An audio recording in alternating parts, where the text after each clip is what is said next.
अस्सलामुअलैकुम insights with Waleed में खुशामदीद। दोस्तों ज़रा सोचिए, आप दुनिया के सबसे सुनसान सहरा में खड़े हैं। मीलों दूर तक कोई इंसान, कोई जानवर, यहाँ तक कि कोई दरख्त भी नहीं है। रात का गुप अंधेरा है, लेकिन अचानक उफक पर आपको एक सुर्ख रोशनी नजर आती है। जब आप करीब जाते हैं तो ज़मीन फटी हुई नजर आती है। एक ऐसा गड़ा जो फुटबॉल स्टेडियम जितना बड़ा है और जिसके अंदर से आग के शोले निकल रहे हैं। ये कोई वोल्केनो नहीं, ये किसी बम धमाके का नतीजा भी नहीं, ये है दरवाज़ा जहन्नम, the door to hell. Turkmenistan के सहरा में मौजूद ये आग पिछले 50 सालों से लगातार जल रही है। बारिश हो, तूफान आए या बर्फ गिरे, ये आग आज तक नहीं बुझी। कहा जाता है कि ये इंसान की एक ऐसी गलती थी जिसने जमीन के सीने में सुराख कर दिया, लेकिन हकीकत क्या है? क्या वाकई कोई गलती थी या फिर सोवियत यूनियन का कोई खुफिया मिशन? और सबसे बड़ा सवाल, क्या हुकूमत अब इसे हमेशा के लिए बंद करने वाली है? आज की वीडियो में हम उतरेंगे इस जलती हुई भट्टी के अंदर और जानेंगे दरवाज़ा गैस क्रेटर की पुरअसरार कहानी।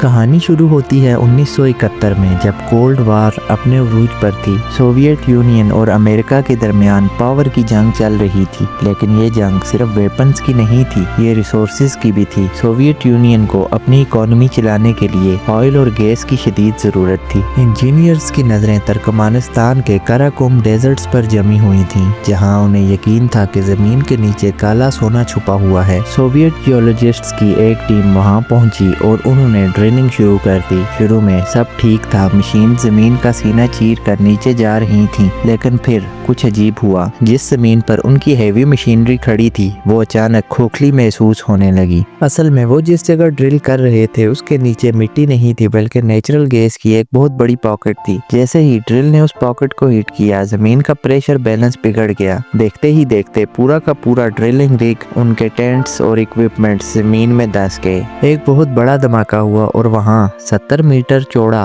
और 30 मीटर गहरा गड्ढा बन गया। खुशकिस्मती से इस हादसे में कोई जानवर या इंसान नहीं मारा गया, लेकिन एक नया खतरा पैदा हो गया। उस गड्ढे से मीथेन गैस तेजी से लीक हो रही थी। मीथेन एक ऐसी गैस है जो दिखाई नहीं देती, लेकिन अगर आप इसे सांस के जरिए अंदर ले लें तो दम घुटने से मौत हो सकती है। आसपास के गांव के लोग बीमार होने लगे, जानवर मरने लगे। साइंटिस्ट्स घबरा गए, उन्हें लगा कि अगर ये गैस इसी तरह निकलती रही तो पूरा इलाका तबाह हो जाएगा। तब उन्होंने एक फैसला किया, एक ऐसा फैसला जिस पर आज तक दुनिया हैरान है। सोवियत साइंटिस्ट ने सोचा कि इस गैस को रोकने का सबसे आसान तरीका ये है कि इसे जला दिया जाए। उनका ख्याल था कि गैस की मिकदार थोड़ी होगी, आग लगाएंगे तो चंद हफ्तों में सारी गैस जलकर खत्म हो जाएगी और आग बुझ जाएगी। ये फ्लेयरिंग का प्रोसेस ऑयल फील्ड्स में आम था। तो बस किसी ने एक माचिस की तीली जलाई और उस गड्ढे में आग लगा दी। लेकिन वो इंजीनियर्स गलत थे, बहुत गलत। उन्होंने अंदाजा लगाया था कि आग कुछ हफ्ते जलेगी।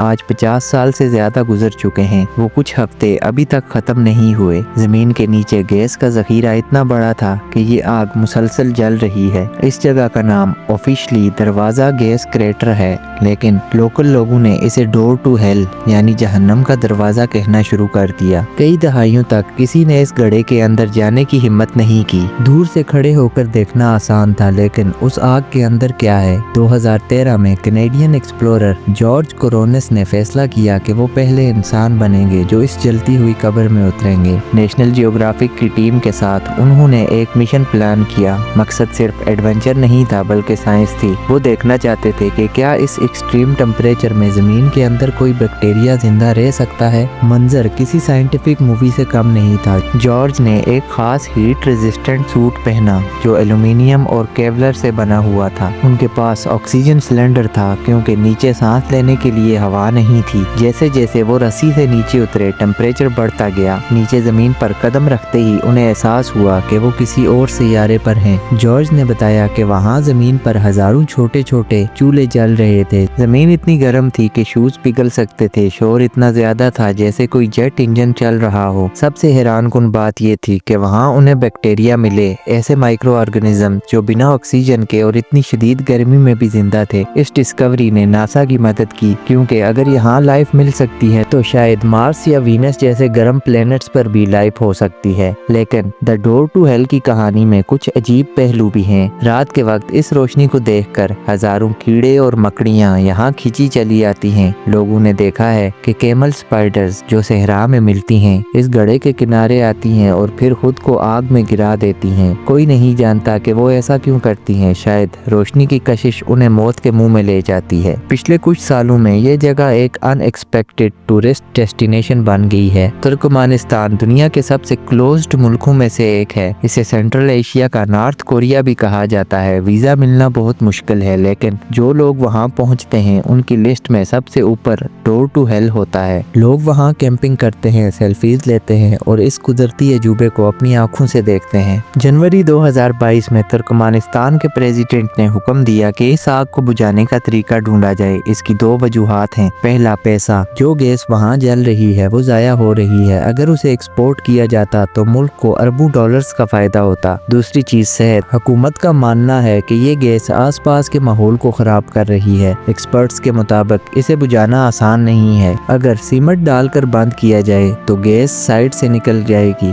और कहीं और धमाका हो सकता है। अगर बॉम्ब से उड़ाया तो शायद आग और फैल जाए। ये जगह हमें एक चीज याद दिलाती है, इंसान जमीन के साथ खिलवाड़ तो कर सकता है लेकिन जमीन के रिएक्शन को कंट्रोल नहीं कर सकता। एक छोटी सी गलती ने पिछले 50 साल से इस सहरा को रोशन करके रखा है। क्या इंसान इस जहन्नम के दरवाजे को बंद कर पाएगा, या ये आग तब तक जलती रहेगी जब तक जमीन के अंदर की आखिरी सांस बाकी है? आपका क्या ख्याल है? क्या इसे बुझा देना चाहिए या इसे एक मैन मेड वंडर के तौर पर जलने देना चाहिए? कमेंट्स में जरूर बताएं। वीडियो पसंद आई हो तो लाइक करें और सब्सक्राइब करें, क्योंकि अगली वीडियो में हम दुनिया के एक पुरअसरार कोने स्नेक आइलैंड पर जाएंगे। तब तक के लिए अल्लाह हाफिज।